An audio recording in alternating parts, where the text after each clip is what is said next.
Hi guys, ഇന്നത്തെ എൻ്റെ പുതിയ വീഡിയോയിലേക്ക് എല്ലാവർക്കും സ്വാഗതം കേട്ടോ.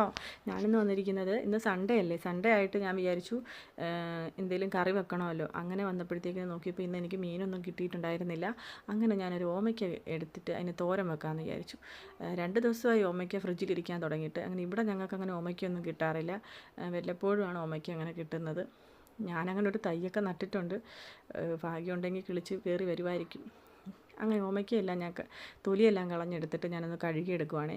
കഴുകിയതിന് ശേഷം എനിക്ക് കൈകൊണ്ട് അരിയുന്നത് ഭയങ്കര മടിയാണ്. അതുകൊണ്ട് ഞാനെന്ത് വിചാരിച്ചു, അത് ചെറുതായിട്ട് കഷ്ണങ്ങളായിട്ട് അരിഞ്ഞിട്ട് മിക്സിയിലൊന്ന് അടിക്കാമെന്ന്. അങ്ങനെ ഞാനത് ഈ പരുവത്തിന് ഞാൻ കഷ്ണങ്ങളായിട്ട് നുറുക്കിയെടുത്തിട്ടുണ്ട്. നുറുക്കിയതിന് ശേഷം അതിനെ ഞാൻ മിക്സിയുടെ ജാറിനകത്തോട്ട് കുറേശ്ശെയായിട്ട് ഇട്ട് കൊടുത്തു.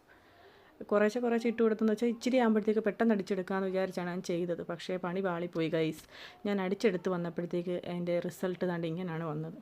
എന്തോ കുഴഞ്ഞ് കുറേ കഷ്ണം വേറെ അരപ്പ് വേറെ എന്നുള്ള രീതിയിലായി. അപ്പോൾ സംഭവം ഞാൻ എന്ത് ചെയ്യുമെന്ന് വിചാരിച്ചു. പിന്നെ എനിക്ക് അരിയാനുള്ള മടി കൊണ്ട് വീണ്ടും ഞാനത് ജാറ് മാറ്റി പിടിച്ചു. വലിയ ജാറെടുത്ത് വെച്ചിട്ട് അതിൻ്റെ പുറത്ത് ബ്ലേഡുള്ള സംഭവം വെച്ചിട്ട് നമുക്കിതൊന്ന് ചെറുതായിട്ടൊന്ന് നുറുക്കിയെടുക്കാമെന്ന് വിചാരിച്ചു. ഞാൻ അങ്ങനെ ജാറൊക്കെ ഫിറ്റ് ചെയ്തിട്ട് അതിൻ്റെ മണ്ടയ്ക്കത്തെ ബ്ലേഡും എടുത്ത് ഫിറ്റ് ചെയ്ത് വെച്ചതിന് ശേഷം അടപ്പിട്ട് അടച്ച് മുറുക്കി ടൈറ്റാക്കി. അതിനുശേഷം ഞാൻ ആ ചെറിയ ഹോളിലോട്ട് ആ അരിഞ്ഞു വെച്ച കഷ്ണങ്ങളെല്ലാം ഇട്ട് കൊടുത്ത് അത് നിറച്ചതിന് ശേഷം അതിൻ്റെ അടപ്പും കൂടെ വെച്ചിട്ട് അമുക്കിയിട്ട് ഞാനൊന്ന് അടിച്ചെടുത്തു. പക്ഷേ ഞാൻ പ്രതീക്ഷിച്ചതിനെക്കാട്ടും നല്ലതായിരുന്നു ഗൈസ്. കാരണം എന്ന് വെച്ച് കഴിഞ്ഞാൽ നല്ലതായിട്ട് എനിക്ക് കിട്ടിയിട്ടുണ്ടായിരുന്നു. കണ്ടില്ലേ, ഈ പരുവത്തിന് കിട്ടിയിട്ടുണ്ട്. എനിക്ക് ഭയങ്കര സന്തോഷമായി, കാരണം അരിഞ്ഞും ഒത്തിരി നേരം സമയം കളയണ്ടല്ലോ. അങ്ങനെ ഞാൻ ചട്ടി അടുപ്പത്ത് വെച്ചിട്ട് ഓയിൽ ഒഴിച്ചു കൊടുത്തിട്ട് കടുക് പൊട്ടിക്കാമെന്ന് വിചാരിച്ചു. എല്ലാവരുടെയും വീട്ടിൽ ഓമയ്ക്ക മിക്കവാറും ഉള്ള വീടുകളിൽ കാണും, പക്ഷേ ഞങ്ങൾക്ക് ഇവിടെ ഓമയ്ക്ക ഇല്ല ഗൈസ്. അങ്ങനെ പിന്നെ ഞാൻ കടുകും പൊട്ടിക്കഴിഞ്ഞതിന് ശേഷം ആ നുറുക്കി വെച്ച ഓമയ്ക്ക ചട്ടിയിലോട്ട് ഇട്ട് കൊടുത്തിട്ടുണ്ട്. എന്നിട്ട് ഞാൻ ശകലം മഞ്ഞൾപ്പൊടിയും ഉപ്പും കൂടെ ചേർത്തിട്ട് ജസ്റ്റ് ഒന്ന് അടച്ചു വെച്ച് വേവിക്കാമെന്ന് വിചാരിച്ചു.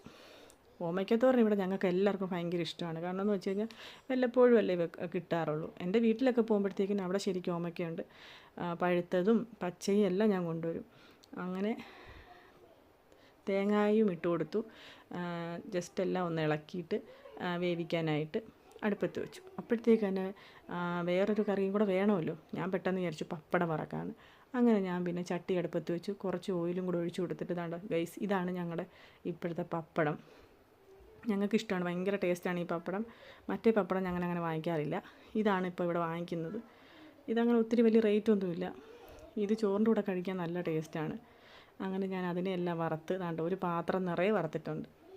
അപ്പം ഇന്നത്തെ ആഹാരം ഇതാണ് ഗൈസ്, ഓമയ്ക്ക തോരനും രാവിലത്തെ ദോശയുടെ സാമ്പാറുണ്ടായിരുന്നു. അപ്പം സാമ്പാറും പിന്നെ ഇടയ്ക്ക് ദാഹിക്കുന്നുണ്ടായിരുന്നു, ഞാൻ അങ്ങനെ പിന്നെ കുറച്ച് കഞ്ഞിവെള്ളമൊക്കെ എടുത്ത് കുടിച്ചു.